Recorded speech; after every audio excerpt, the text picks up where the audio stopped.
sveiciens sekotājiem, mūsu dārgajiem, daudzajiem. Domāju, mazliet jāapstāst, kur tad mēs esam šodien, 17. septembrī bijuši. Mēs esam izbraukuši cauri Šveices daļai, bijām Lugano apskatīt. Nu, jāsaka godīgi, ļoti dārga vieta, Šveica kā tāda, arī Lugano. Es domāju, mūsu zemnieki, ja viņiem būtu tuvāk šī pilsēta, būtu kļuvuši daudz bagāti. Tomāti 12 čehu Šveices franku kilogramā. Tas ir pielīdzināti pret Jā, ko var ņemt kā 1 pret 1 ar eiro. Tātad 12 eiro kilogramā par tomātiem. Tur vispār cenas plūmēm, pats puslitra trauciņš 6 franki, bija arī pat vēl dārgāki. Nu, respektīvi, tur tie cipari kaut kādi neadekvāti.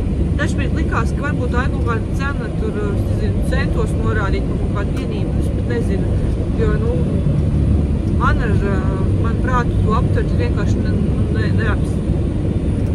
man raustās valoda, es to nevaru aptvert. Veikalos arī vienkārši kaut kāds puķirbrauc. 15 eiro. Tā mēs tur arī vadām palikuši aizbraucām, tāpēc, kad naudu žēl tērēt.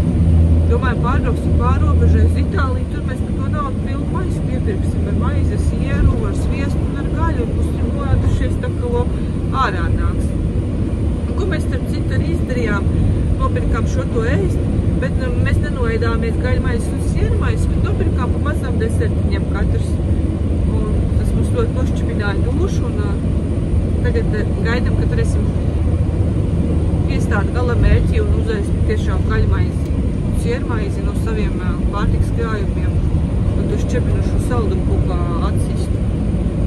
Jā, tā kā tagad mēs braucam pa Itāliju, esam no Milānas puses, esam nobraukuši līdz Dženovai, tagad braucam virzienā uz Franciju.